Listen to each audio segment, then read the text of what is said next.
여러분, 성경은 구약과 신약으로 구성되어 있죠? 그럼 구약과 신약을 구분짓는 게 뭘까요?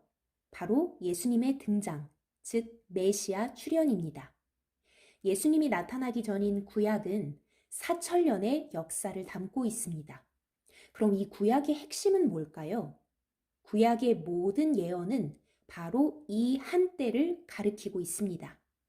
이때 하나님이 올 거라고, 메시아를 보내서 모든 적을 멸하고 이스라엘 사람들을 구원할 거라고, 구약의 모든 예언이 이 한때를 두고 말하고 있습니다.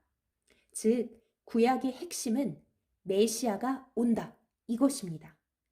그리고 구약 4천년이 끝나고 예수님이 오셨죠? 예수님 이후의 역사를 신약이라고 합니다. 그럼 신약의 핵심은 무엇일까요? 우리를 위해 죽어주신 예수님이 부활하여 다시 살아나서 하늘로 승천하셨고 재림, 즉 다시 오신다는 것이 핵입니다. 즉 구약의 핵심은 메시아가 온다. 신약의 핵심은 승천하신 예수님이 다시 오신다. 이것입니다. 그래서 기독교는 지난 2000년간 다시 오실 예수님을 목이 빠지게 기다렸습니다. 그래서 기독교 최대 소망이 바로 재림입니다. 예수님이 다시 오실 때 모든 자들이 공중으로 휴거되어 천국으로 간다고 믿기 때문입니다. 이런 사진들 여러분 많이 보셨을 거예요. 예수님이 이렇게 하늘에서 구름 타고 내려와서 믿는 자들을 모두 공중으로 들어올려서 천국으로 데려간다고 믿고 있습니다. 그런데 정말 이런 일이 일어날까요? 그리고 예수님은 왜 재림하시는 걸까요? 또 예수님이 다시 오시는 게 우리랑 무슨 상관이 있는 걸까요? 구약 때는 아담의 타락으로 종급에서 살던 인간을 자녀급으로 부활시키기 위해 예수님이 오셨습니다. 하나님의 아들이신 예수님이 아들급 말씀, 즉 새로운 말씀을 전하면서 시대를 종급에서 자녀급 시대로 부활시켰습니다. 자녀급 신약 역사 2000년 후에는 시대를 아들급에서 신부급으로 부활시키기 위해 다시 오십니다. 지금은 2021년이죠. 시기적으로 봤을 때 신약 역사 2000년이 이미 지났고 우리가 지금 살고 있는 이 시점이 새로운 천년 역사, 성약 역사가 이미 시작됐다면 재림을 맞아야 제대로 알고 시대에 맞게 살 수 있겠죠. 그렇다면 재림이 무엇인지, 어떻게 오시는지를 알아야 제대로 재림을 맞을 수 있겠죠. 여기서 오늘의 핵심 포인트, 바로 하나님은 사람 쓰고 행하신다.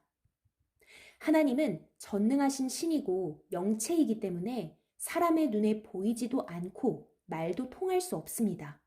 그래서 하나님은 항상 시대의 한 사람을 택해서 그를 가르치고 그가 모두를 가르치게 합니다.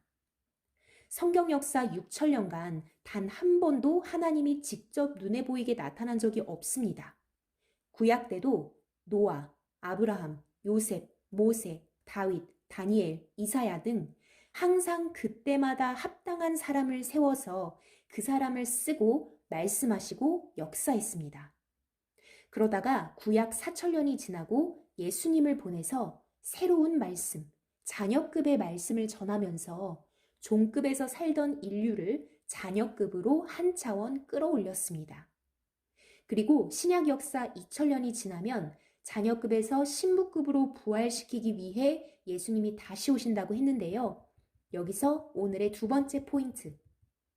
땅에서 태어난 육신은 누구든지 육이 태어나면 영도 같이 태어납니다. 이건 절대 법칙입니다. 예수님도 마찬가지입니다. 예수님의 육신이 태어날 때 예수님의 영도 함께 태어났습니다. 그러나 전능하신 삼위일체 외에 땅에서 육신과 함께 태어난 영은 그 누구도 삼위일체가 될 수 없습니다. 전능하신 성삼위는 태초부터 계신 신의 존재자로 오직 성부, 성자, 성령 뿐입니다. 4천년 구약 역사 이후 때가 되어 하나님의 독생자인 성자께서 나사렛 예수님의 육신을 쓰고 오셨습니다. 전능하신 신인, 성자께서 사람을 쓰고 이 땅에 오신 것입니다. 성자가 임했기에 나사렛 예수님은 구세주가 되었습니다. 즉 삼위일체 중 한 분이신 성자가 2000년 전 예수님의 육신을 쓰고 오셨고 2000년 후에 다시 오시는 분도 예수님이 아닌 성자 본체이십니다. 성자가 이 시대에 합당한 사람을 쓰고 와서 새 역사, 성약 역사를 시작하는 것입니다. 이처럼 성삼위는 항상 사람을 쓰고 오십니다. 그러나 성경을 보면 구약 유대 종교인들은 이를 몰랐습니다. 구약 종교인들은 4000년간 메시아가 오기만을 간절히 기다리면서 살았는데요.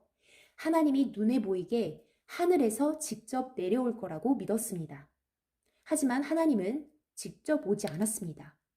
대신 사람이신 예수님이 태어나서 그를 메시아로 쓰고 하나님과 성자의 영이 그에게 강림하여 새로운 말씀인 자녀급 말씀을 외치면서 새 역사, 신약 역사를 시작했습니다. 하지만 구약의 종교인들은 예수님을 받아들이지 않고 배척했습니다. 네가 어떻게 하나님의 아들이냐? 너는 나사렛 예수가 아니냐? 어찌 사람이 하나님의 독생자냐? 내 형제들도 우리들과 같이 살고 있는데 어찌 네가 하늘에서 왔다고 하느냐? 라며 믿지 않았습니다.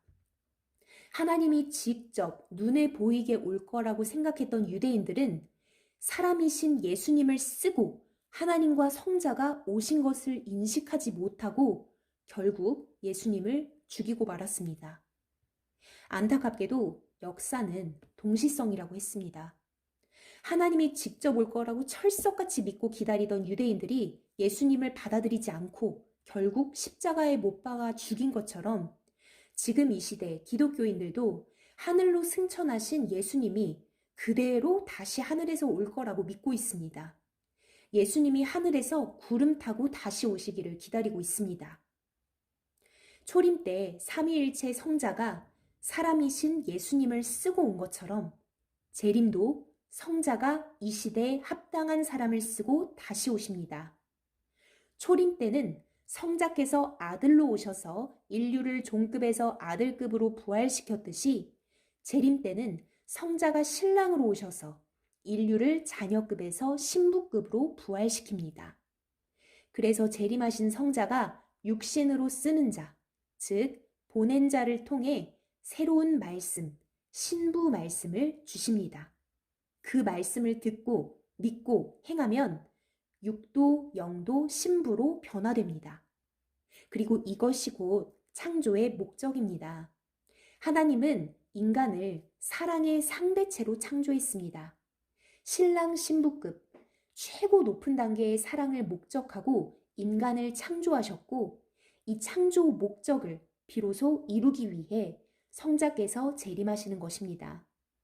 창조된 목적, 즉 내가 태어난 목적을 이루려면 성자의 재림을 꼭 맞아야 하는 것입니다. 여러분도 잠에서 깨어나 다시 오시는 주님을 꼭 맞이하기를 바랍니다. 감사합니다.